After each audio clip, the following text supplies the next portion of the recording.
दिल्ली आतंकी हमले के आज 8 दिन पूरे हो चुके हैं और इन 8 दिनों में जांच एजेंसियों ने इस मामले में कई बड़े और चौंकाने वाले खुलासे किए। जो खुलासे हुए उनके मुताबिक आतंकियों की साजिश बहुत बड़ी थी और इस साजिश का निशाना सिर्फ देश की राजधानी दिल्ली नहीं बल्कि देश के अलग अलग कई राज्य थे, जिन्हें दहलाने की पूरी प्लानिंग इन लोगों ने रच रखी थी। और इसके लिए आतंकियों ने एक मिशन तैयार किया था जिसे नाम भी दिया गया। और इसी से जुड़ी इस वक्त की एक बहुत बड़ी खबर, आतंकियों की डायरी से जुड़ा बड़ा खुलासा हुआ है। इस मिशन के तहत देश को दहलाने की साजिश इनकी थी। आतंकियों की डायरी में D6 मिशन का जिक्र किया है। देश के 6 शहरों में आतंकी हमले की प्लानिंग थी। आतंकियों ने हमले को D6 मिशन का नाम दिया था। 10 नवंबर 2025 सोमवार का दिन शाम 6:52 पर राजधानी दिल्ली के सबसे हाई सिक्योरिटी जोन लाल किले के पास हुए आतंकी हमले में 13 लोगों की मौत हो चुकी है। कई घायलों का अस्पताल में अभी भी इलाज जारी है। इस हमले के 8वें दिन तक आतंकियों की साजिश पर कई बड़े खुलासे हो रहे हैं। जांच एजेंसियों ने दिल्ली आतंकी हमले में एक बड़े व्हाइट कॉलर टेरर मॉड्यूल का पर्दाफाश किया है, जो सफेद कोट की आड़ में देश के खिलाफ बड़ी साजिश रच रहे थे। इनके नापाक मंसूबे और भी ज्यादा बड़े थे। निशाना सिर्फ दिल्ली नहीं था, हमला भी इससे कई गुना बड़ा करने की प्लानिंग थी, जिसका खुलासा आतंकियों के पास मिले डॉक्यूमेंट्स से हुआ है।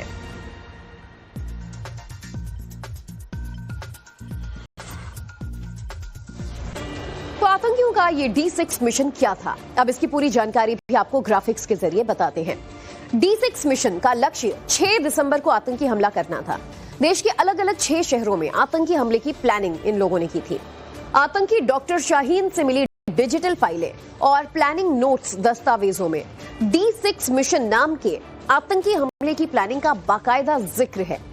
मिशन को 1992 के बाबरी मस्जिद के बदले का मिशन बताया गया था। दस्तावेजों में डॉक्टर मुजम्मिल, उमर और डॉक्टर शाहीन के रोल का भी जिक्र दस्तावेजों में है। डॉक्टर शाहीन को मैडम सर्जन नाम दिया गया था। आतंकी आकाओं ने शाहीन को विदेश में नौकरी दिलाने का वादा किया था।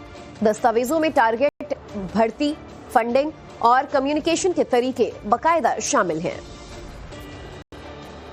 और बड़ी खबर इस वक्त की, ये जो नया खुलासा हो रहा है कि डॉक्टर उमर को लेकर कई तरह के सवाल थे। अब जांच सूत्रों ने, ये सोर्सेस ने कंफर्म किया है कि डॉक्टर उमर सुसाइड बॉम्बर ही था और आतंकी डॉक्टर उमर उन नबी का मददगार भी गिरफ्तार हो गया है। NIA ने दिल्ली से आमिर राशिद को गिरफ्तार किया है।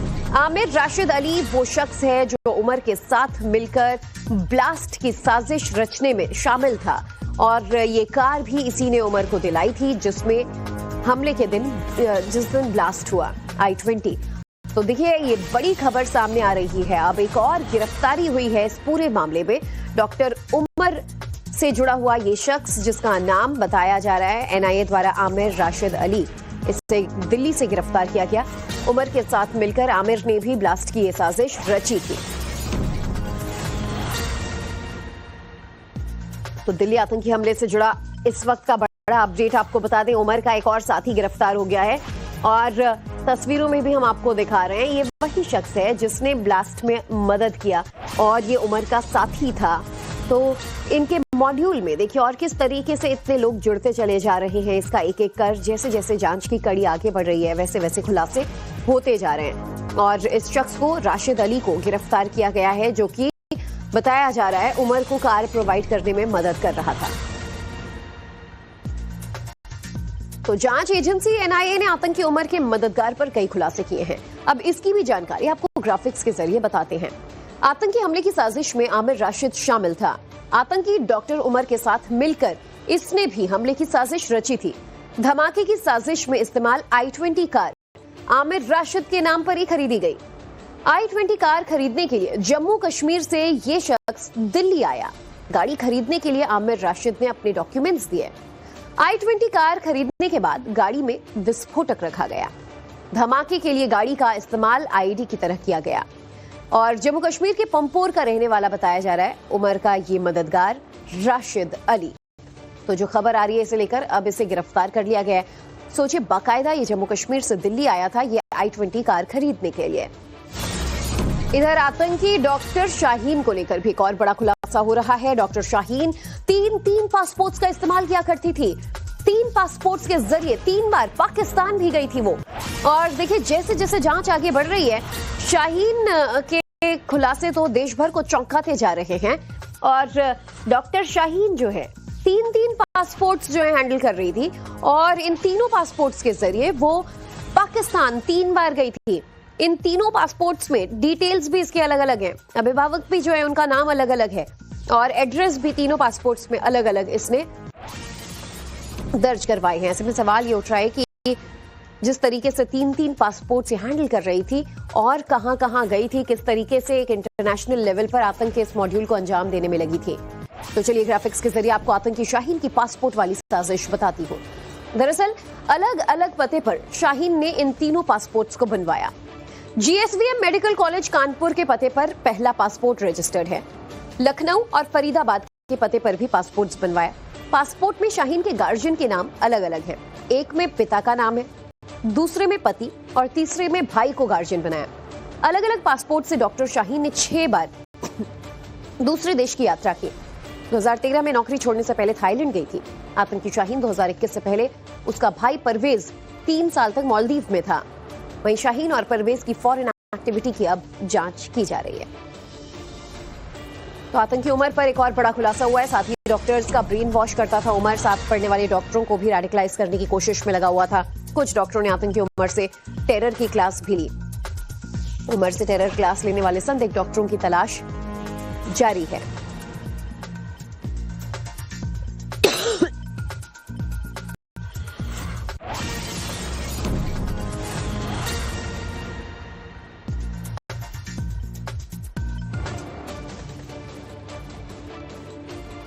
आतंकी शाहीन की पासपोर्ट वाली साजिश समझिए। शाहीन ने कैसे 3 अलग अलग पतों पर 3 पासपोर्ट्स बनवा रखे थे।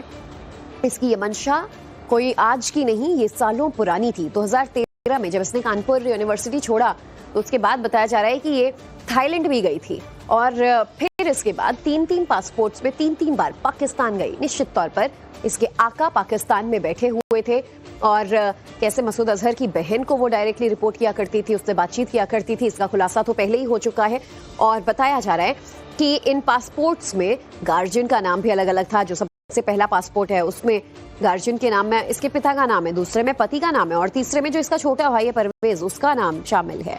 और इसके बाद वो नेपाल भागने के फिराक में थी। आतंकी आकाओं ने इसे वादा किया था कि विदेश में नौकरी दिला दी जाएगी। इसके बाद ये फरार हो सकती है मिशन D6 को अंजाम देने के बाद। तो चौंका देने वाले इन खुलासों को समझिए कि दिल्ली के लाल किले में इन लोगों ने एक ब्लास्ट को अंजाम देने में सफलता पाई, लेकिन प्लान इससे कई गुना ज्यादा बड़ा था। देश के 6 बड़े शहरों को दहलाने की इनकी कोशिश थी। 6 दिसंबर को यह साजिश को अंजाम देना चाहते थे, लेकिन जैसे जैसे इनके तार जो हैं वो खुलते गए, इन्हें पकड़ा गया, उससे पहले इन लोगों ने हड़बड़ी में इस एक ब्लास्ट को अंजाम दे दिया। फिर बड़ी खबर आ रही है, महबूबा मुफ्ती ने एक बार फिर आतंकी डॉक्टर के लिए हमदर्दी जताई है। कहा केंद्र की ज्यादती से परेशान होकर गलत रास्ते पर डॉक्टर गए। दिल्ली ब्लास्ट पर महबूबा मुफ्ती का दर्द नहीं झलका, लेकिन जम्मू कश्मीर में आतंकी का घर अगर तोड़ दिया जाता है या फिर वहां से गिरफ्तारियां होती हैं तो उनकी प्रतिक्रिया जो है वो सवाल उठाती है। महबूबा मुफ्ती कहती हैं कि आतंकी डॉक्टर्स के लिए हमदर्दी जताते हुए केंद्र की ज्यादती की वजह से परेशान होकर गलत रास्ते पर ये डॉक्टर गए।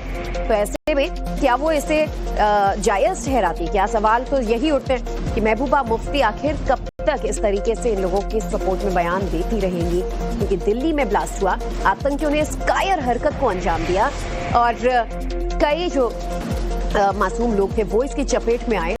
तब इतनी हमदर्दी महबूबा मुफ्ती को नहीं हुई जितना अब जम्मू कश्मीर में पकड़े जा रहे डॉक्टर्स, उनके परिवार से हो रही पूछताछ के बाद वो कह रही हैं कि ज्यादतियों की वजह से परेशान होकर डॉक्टरों को आतंकी बनना पड़ा।